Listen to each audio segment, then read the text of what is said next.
सरल आवर्त गति में कुल ऊर्जा का व्यंजक।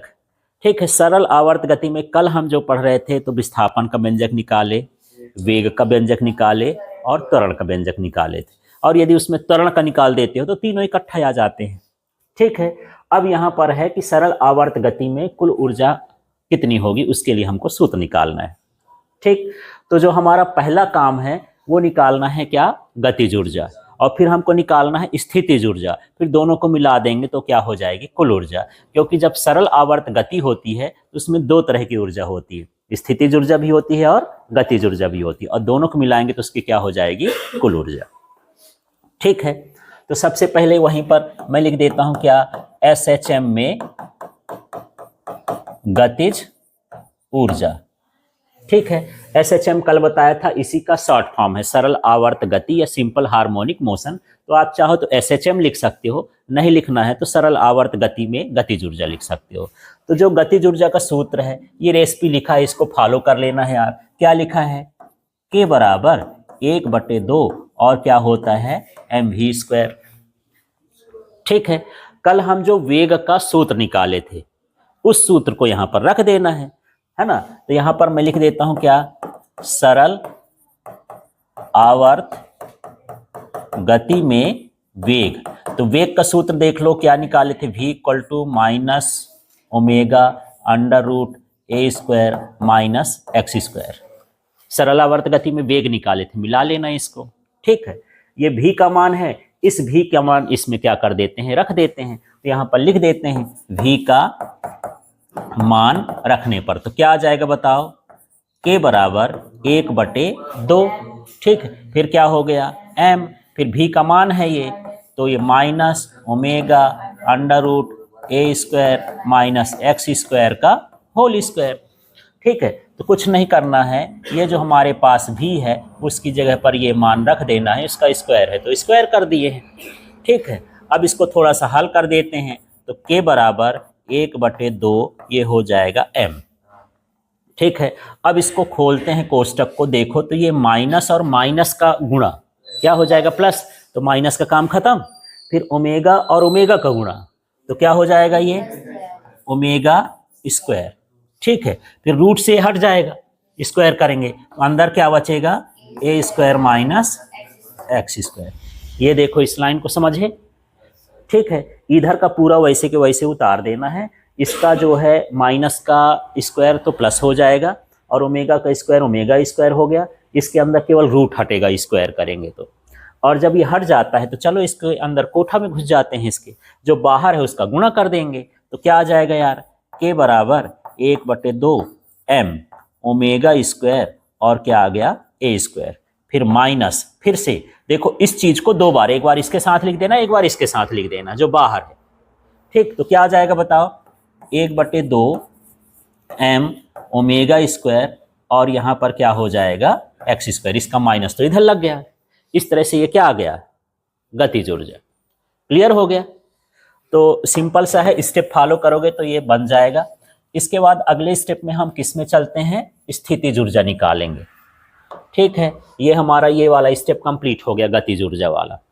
अब हमको निकालना है क्या, स्थितिज ऊर्जा। तो स्थितिज ऊर्जा इस तरह से निकलेगी कि पहले हम कार्य निकाल लेंगे। तो कार्य बराबर होता है बल गुणे विस्थापन। ठीक है, उसी सूत्र को निकालना है। तो यहां पर क्या लिख देता हूं मैं, ये क्या है, कार्य। ठीक, तो यहां पर सरल आवर्त गति में किया गया कार्य। ठीक है, तो कार्य के लिए हम देखते हैं, यहां कार्य बराबर हम लिखेंगे क्या, माइनस औसत बल। ठीक, और गुणे क्या होता है, विस्थापन। वैसे कार्य का जो सामान्य सूत्र है वो बल गुणे विस्थापन होता है, लेकिन इसमें दो चीजें एक्स्ट्रा घुस गई हैं। एक माइनस घुसा हुआ है, ये माइनस कहाँ से आ गया, और एक औसत घुसा हुआ है।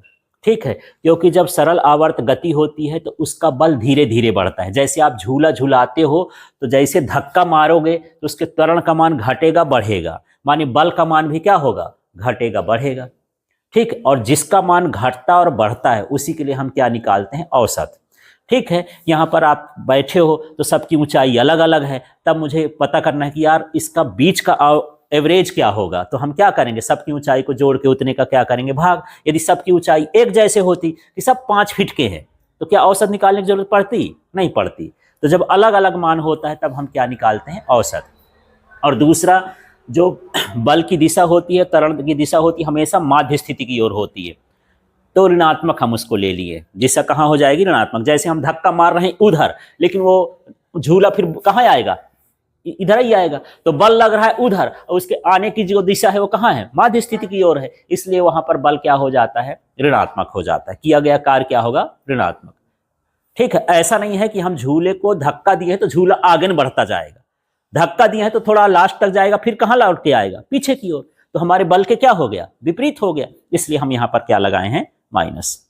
ठीक, अब आगे के स्टेप में देखते हैं। तो कार्य को मैं क्या लिख दूं यार, संकेत में लिखना है W माइनस औसत। जब हम निकालते हैं तो आंकड़ों का योग बटे आंकड़ों की क्या होती है, संख्या।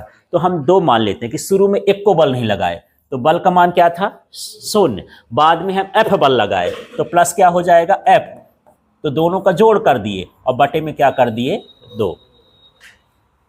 ये समझ में आया। औसत बल का मतलब कि शुरू में कितना बल था, अंतिम में कितना बल था, तो शुरू में बल कितना था, 0, अंतिम में कितना लगा, F, और 2 आंकड़े हो गए तो उनको जोड़ और बटे 2 कर देंगे, है ना।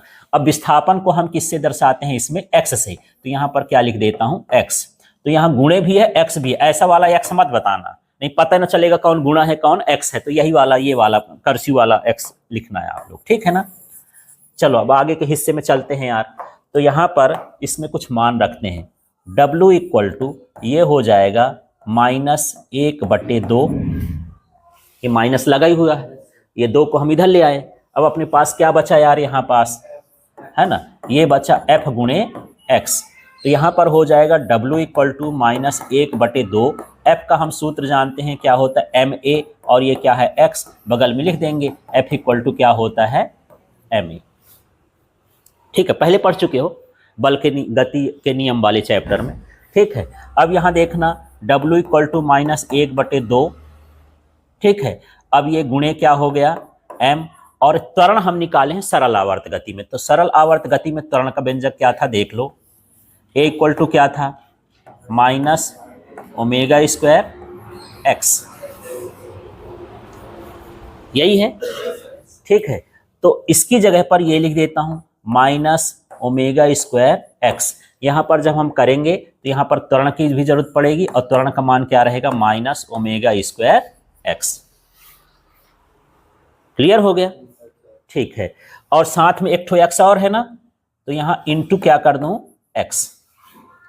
क्लियर हो गया। ठीक, अब आगे के स्टेप में देखते हैं। अभी बन जाएगा आप लोग से, कोई कठिन नहीं है। देखो फिर ये हो गया W इक्वल टू, अब ये माइनस और ये माइनस क्या हो गया, प्लस, क्या बचा आपके पास, 1/2। अब जो जो बचा है वो सजा देना। फिर क्या बचा है, m, फिर क्या है, ओमेगा का स्क्वायर, फिर क्या हो गया, x²। ठीक है, और यही कार्य स्थितिज ऊर्जा के क्या होगा, स्थितिज ऊर्जा के बराबर होता है। तो W को सिर्फ U लिख करके ये सारा कुछ लिख देना, 1/2 m ω² और x²। ठीक है, तो कार्य निकालेंगे, और कार्य निकालने के बाद लिख देंगे कि यही कार्य क्या होता है, स्थितिज ऊर्जा के बराबर होता है। तो W को U लिख देना है। अब हमारे पास दोनों ऊर्जा आ गई, स्थितिज ऊर्जा भी आ गई। ठीक है, इस स्टेप को मैं यहाँ पर कर देता हूँ। ये स्थितिज ऊर्जा नहीं, पहले हम क्या निकाल लेंगे, कार्य, और कार्य के बाद यहीं पर हम क्या निकाल लेंगे, क्या, स्थितिज ऊर्जा। अब कौन सा स्टेप बोलता है, कुल ऊर्जा। तो यहाँ पर कुल ऊर्जा निकालना है, कुल ऊर्जा ये किसकी है, SHM की, माने सरल आवर्त गति की कुल ऊर्जा। चाहे जो हमारा K का मान आया था, मैं दोबारा से लिख देता हूँ, K का मान आया था 1/2 m ω² और a²। ठीक है, और माइनस आया था 1/2 m ω² और यहाँ पर x²। ये किसका मान आया था, K का। ठीक है, इसके बाद जब हम U का मान निकाले थे, ये आया था 1/2 m ω² और एक्स स्क्वायर। ये हमारे पास उसकी गतिज ऊर्जा आ गई थी और उसकी क्या आ गई थी, स्थितिज ऊर्जा। अब हमको क्या निकालना है, कुल ऊर्जा। ठीक है, तो कुल ऊर्जा के लिए यही है, इन दोनों को जोड़ेंगे तो कुल ऊर्जा को ई से लिख दिए, ये हो गया K प्लस यू। ठीक है, अब यहाँ पर ई की जगह ई लिख देते हैं। K का मान कितना है देख लो, यहाँ पर 1/1/2, हाँ, omega square A square minus 1/2 m